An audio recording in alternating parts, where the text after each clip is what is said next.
Degloirespace signing in. We all have moments in our lives where we succeed, and we all have moments in our life where we fail. And so often we define ourselves more mentally, internally, with the times that we fail, rather than when we succeed.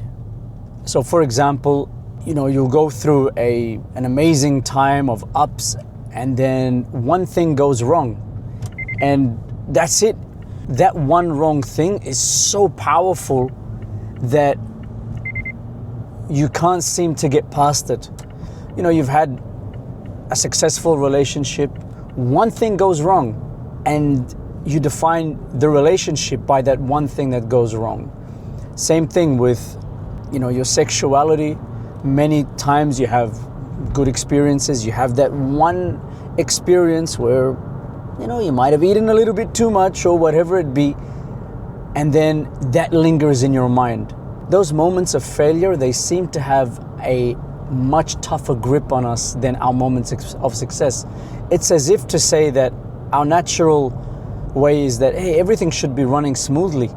And when it doesn't, we crumble. There are many reasons for that, including some survival mechanisms. Think about the friend you've been friends with for years, and then they do something wrong, and that's it. You can't seem to forgive, you can't seem to move on. It's a survival mechanism that says there's a threat here, and that threat, we need to eliminate it. We can't risk being poisoned once, because that's a killer. But sometimes you got to ask yourself, is this a fair way to apply it, especially to ourselves, that because I failed once, now I have labeled myself as a full-time failure, and then you're gonna need therapy, counseling, just to get over that one thing that happened. So what to do? Failure is inevitable, and true, they sting, they really, really hurt. I've been there myself many times where I've had a long run of successes, and then a failure comes along and I didn't know what to do. And sometimes that one failure could take you years to get over. It just starts to loop, and in your mind you always say to yourself, this is gonna happen again, I'm gonna fail again, I'm not gonna get through this. Now when you're in this kind of situation and something's on your mind, firstly do your research about it. If it's a physical ailment, for example in sexuality, do your research about it. See, is there a reason why this happened? If it's something to do with relationships, also do your research, see. And when you do your research, don't be biased. And by bias, don't let your negativity lead your questioning. Rather, let your questioning be from an observer point of view. For example, don't be like locked up in yourself, like, oh, I have this issue and this is what's happening. And here, when you let that overwhelming sensation be the reason you research, you're gonna be biased, because you're suddenly gonna see your issue everywhere you look, and the more negative side of it. Whereas if you decide to study it like you would study, you have some tomatoes that are not growing, and you go to your computer, or you go to a book, or you go to your local store, and you ask, you're like, oh, I have some tomatoes, they're not growing, what seems to be the problem? And I know you're probably gonna say, but hey, you can't compare tomatoes to what's happening inside me. But that's exactly the issue. The issue is that you, by not being able to study it, even for a moment, you will not be able to get some clarity, because you're always gonna be throwing your negativity in there. You're gonna always be throwing your spin on it. It's like going to the tomato store and telling the person what you think is happening. And more than you think it's happening, you believe that's the only reason, and it's just playing in your mind. Rather, you're going to an expert. Let the expert explain. Let the study be more rational. Sometimes we need to be rational about these things. I know that when you're in an emotional issue, rationality is out of the window. And that's in the moment of the problem. But when you step back, you should give it time to be rational. That way you can, and it's not gonna solve the problem. Don't think that we're saying research because research is gonna solve the problem.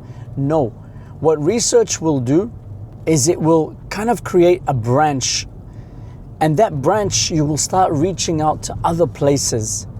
Eventually there will be something that will link you and it will just click. It's not the information, it's just being able to see. It's like something calls you, something says to you, hey, look over here.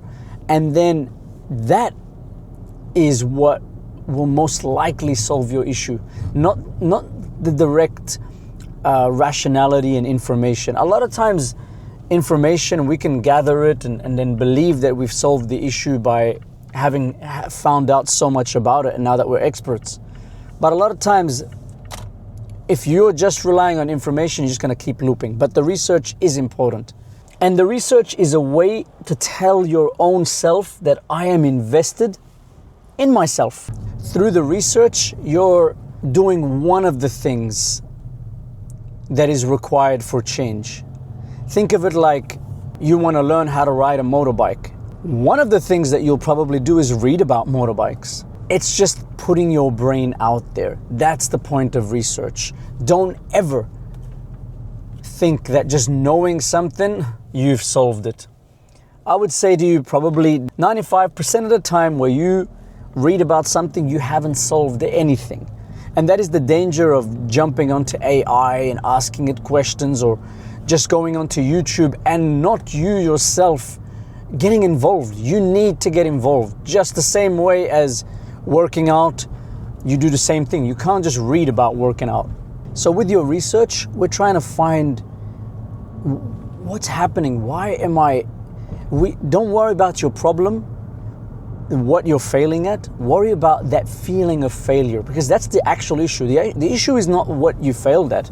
The issue is, why am I focused on the failure? Why is failure the heavier thing on me? Once you see a light, you got to start implementing it. For example, one of the reasons why we fail is got to do with our survival. And we need to see that also part of our survival is to try again. Yes, you got to try again. Why do you need to try again? Because think about it. And let's go to survival. If you're looking for food and you don't find food, you're not gonna stop. You're gonna try again. That trying again is part of your survival as well. However, we probably don't implement it as much anymore. In a way, we've developed a defeatist mentality where if something is not instant, we give up. And I've seen this a lot, especially in the younger generations. You'll see that they'll do this with everything. If they're watching a movie and the movie doesn't go to their liking, straight away give up on it, because they've learned now that they can exchange things quickly, and that will make things worse for you, because rather than looking for depth, you're looking for quick fixes. And then you have to remember that this is a cycle. You're going to try, you're going to succeed, you're going to fail. Then you implement and you try to fix, or you try to try again. And then that is a cycle. As long as you're alive, you got to see that cycle. And you need to be okay, because failure, and this is the definition that you need to tweak. There's a difference between you failing at something and you being a failure. Sometimes in upbringing, these two things are so interlinked that we define a whole generation. How often you see a student go through school, I was there myself, and the teacher tells you that you're not good at something, or your reports tell you that, or your parents, and then rather than define it as you need to improve there, or that you're not that good at this particular thing, you define it more on you. I am worthless. And we need to be conscious of that. We need to just, okay, I have successes here which prove I'm not a failure. I am trying to put things together that shows that I have a trajectory towards building myself. And along the way, there will be failures and there will be successes. Just remind yourself when the failures hit you, not to allow them to weigh heavier than what they should. Degloirespace signing out.